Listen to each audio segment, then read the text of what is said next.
بدلتی قسمت قسط نمبر 10۔ پتہ نہیں بوا، اللہ ہی جانتا ہے کہ اس نے میری قسمت میں کیا لکھا ہے۔ خیر، آپ میرے آنے کی وجہ سے نانو کو نہیں بتائیں گی؟ میں چاہتی ہوں جب وہ یہاں آئے تب انہیں پتہ چلے۔ میں انہیں وہاں رہ کر پریشان نہیں کرنا چاہتی۔ آپ بے فکر رہیں، میں انہیں کچھ نہیں بتاؤں گی، زرینہ نے یقین دہانی کرائی۔ شکریہ۔ نہیں ہانیہ بی بی، شکریہ کس بات کا؟ اس کمرے کو دیکھ کر لگ رہا ہے کہ آپ اسے روز صاف کرواتی ہیں۔ ہانیہ نے کمرے کا جائزہ لیتے ہوئے کہا۔ جی ہانیہ بی بی، شاذل صاحب نے کہا تھا کہ آپ کا کمرہ صاف کروایا کروں۔ وہ اگر کبھی یہاں آئے تو کافی دیر تک آپ کے کمرے میں بیٹھتے ہیں، زرینہ نے آگاہ کیا۔ بوا، آئندہ میرے سامنے ان کا نام نہیں لیں گی پلیز، ہانیہ سنجیدگی سے بولی۔ لیکن اس سے پہلے وہ کچھ کہتی، ہانیہ فوراً بولی، مجھے یقین ہے آپ میری بات سمجھیں گی۔ جی زرینہ مزید کچھ کہنے کا حق نہیں رکھتی تھی۔ بے شک ہانیہ اس کی عزت کرتی تھی، پر تھی تو وہ ایک ملازمہ ہی، اور ان کا کام مالک کا حکم ماننا ہوتا ہے، اس لیے خاموشی سے اٹھ کر چلی گئی، اور ہانیہ اب سب باتوں کو بھلا کر آگے کے بارے میں سوچنے لگی جس مقصد کے لیے وہ یہاں آئی تھی۔ 6 ماہ بعد۔ السلام علیکم میم، میرا نام سلیم محمود ہے اور میں آپ کا PA ہوں۔ وعلیکم السلام، آپ سے مل کر خوشی ہوئی، بہت پر اعتماد انداز میں کہتی ہوئی وہ اپنی کرسی پر براجمان ہوئی۔ مجھے بھی میم، آج آپ کا فرسٹ ڈے ہے، آپ کے آنے کی خوشی میں ہم نے چھوٹی سی پارٹی رکھی ہے، اگر آپ برا محسوس نہ کریں تو کیا آپ ہمارے ساتھ لنچ کریں گی؟ سلیم نے ہچکچاتے ہوئے پوچھا۔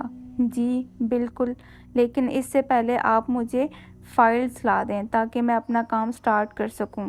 جی میم، میں ابھی لایا، ادب سے جواب دیتے ہوئے روم سے چلا گیا، اور وہ بس غور سے ہر چیز کو دیکھ رہی تھی۔ اس کی قسمت میں یہ سب تو لکھا جا چکا تھا، پر شاید یہ سب کچھ اسے بہت قربانیوں کے بعد ملنا تھا۔ ابھی بھی وہ اپنے خیالوں میں ہی کھوئی تھی کہ سلیم نے اس کے سامنے فائلز رکھی۔ میم یہ فائلز ہیں، ان پر آپ کے سائن بہت ضروری ہیں، آپ اپروو کریں گی تو تبھی یہ کیمپس کام کر سکیں گی۔ یہ اس شہر کی بڑی کیمپس میں سے ہے، سلیم صاحب نے آگاہ کیا۔ جی ٹھیک ہے، آپ جائیں، میں دیکھ لیتی ہوں۔ جی بہتر۔ سلیم کے جاتے ہی ہانیہ نے فائلز کو دیکھا، ایک کے بعد دوسری پڑھ کر وہ سائن کیے جا رہی تھی۔ آخری فائل پڑھتے ہوئے اس کی نظر کمپنی کے نام پر پڑی جس پر شیرازی گروپ آف انڈسٹریز لکھا ہوا تھا۔ نام دیکھ کر تو جیسے ہانیہ سانس لینا ہی بھول گئی ہو۔ ہانیہ جی، جب تم CSS آفیسر بن جاؤ گی اور کبھی میری فائل تمہارے پاس آئی تو کیا تم اپروو کرو گی یا ریجیکٹ؟ شاذل نے سوالیہ نظروں سے اسے دیکھا، اور وہ اس کی بات پر مسکرا دی تھی۔ وہ تو میں آنکھیں بند کر کے اپروو کروں گی، یہ بھلا کوئی پوچھنے کی بات ہے؟ آپ کو کیا لگتا ہے کبھی ایسا ہوگا ہانیہ شنواری شاذل شیرازی کی فائل پر سائن نہ کرے؟ یہ تو وہ وقت آنے پر ہی دیکھیں گے۔ جی جی دیکھ لیجیے گا۔ میم میم، سلیم کی آواز پر خیالوں کی دنیا سے واپس آئی ہانیہ، اور آنکھوں کے گوشے صاف کرتی وہ اس کی طرف متوجہ ہوئی۔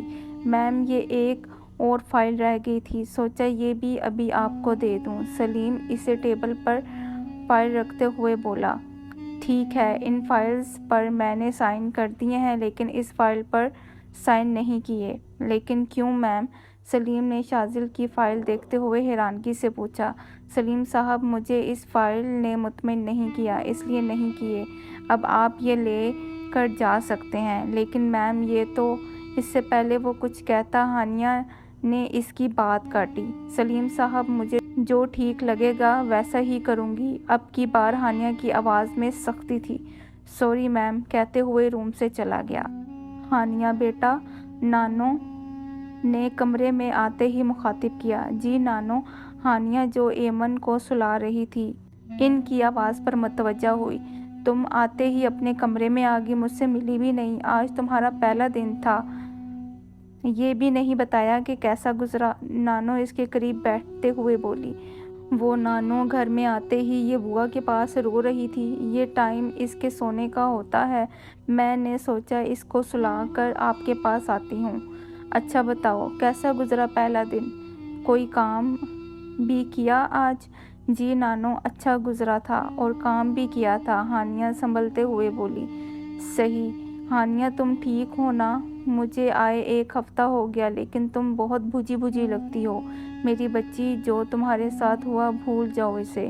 کاش تم اس دن مجھے یا شاذل کو فون کرتی تو ہم ضرور کوئی نہ کوئی حل نکال لیتے، بلکہ مجھے یقین ہے شاذل تمہیں اپنے ساتھ ہی لے کر آتا۔ نانو کی بات پر وہ چپ ہو کے رہ گئی۔ تو کیا شاذل نے نانو کو کچھ نہیں بتایا تھا؟ ہانیہ سوچ کر رہ گئی تھی۔ کیا ہوا؟ کہاں کھو گئی؟ نانو نے اسے کھوئے ہوئے دیکھ کر پوچھا۔ نانو کی آواز پر وہ چونکی۔ کچھ نہیں نانو۔ ہانیہ کا بس نہیں چل رہا تھا کہ نانو کو سب حقیقت بتا دے، پر شاید اب ان باتوں کا کوئی فائدہ نہیں تھا۔ میں تو بہت شرمندہ ہوں تمہاری ایک دم شادی کرنے پر۔ میں نے پاکی اور شنواری سے سب رشتے توڑ لیے۔ پاکی کی تو میں نے کوئی بات ہی نہیں سنی اور اس لیے میں سجل کی شادی پر بھی نہیں آئی اور کبھی تمہاری خیریت بھی نہیں پوچھی۔ شکر ہے اس رات میں نے فون اٹھا لیا، ورنہ شاید یہ اپنی بچی کو آخری بار بھی نہ دیکھ سکتی۔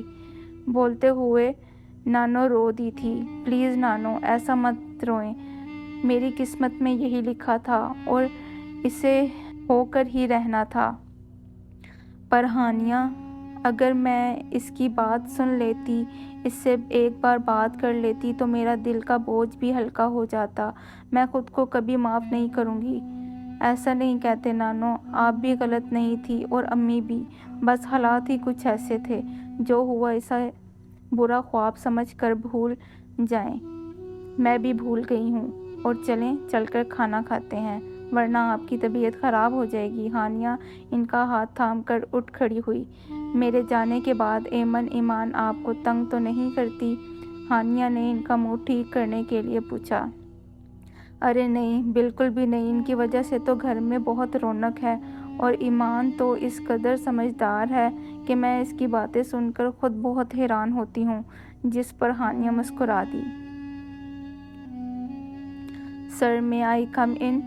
جی احسن صاحب آئیں، شاذل سنجیدگی سے بولا۔ سر وہ احسان ہچکچاتے ہوئے بولا۔ کیا وہ؟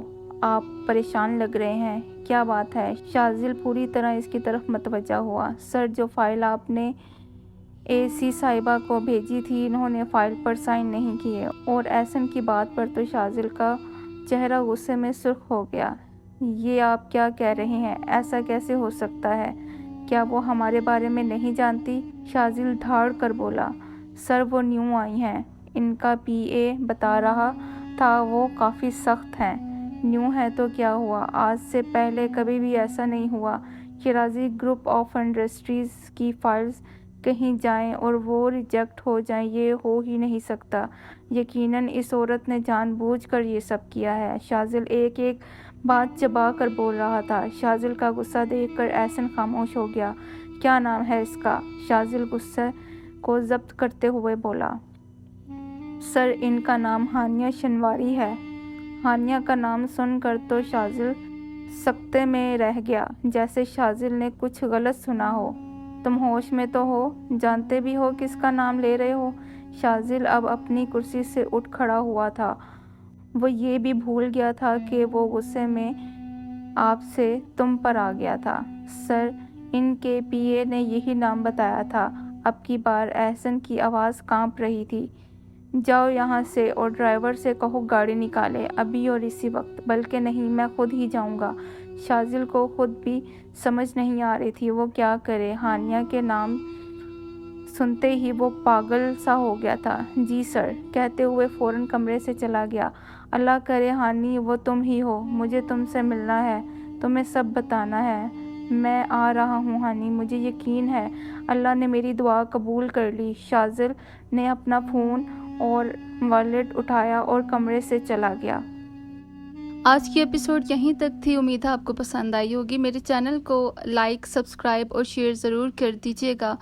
اور اگلی ویڈیو میں انشاءاللہ میں اس کے نیکسٹ ایپیسوڈ کے ساتھ حاضر ہوں گی. تب تک کے لیے اپنا خیال رکھیے گا. اللہ حافظ.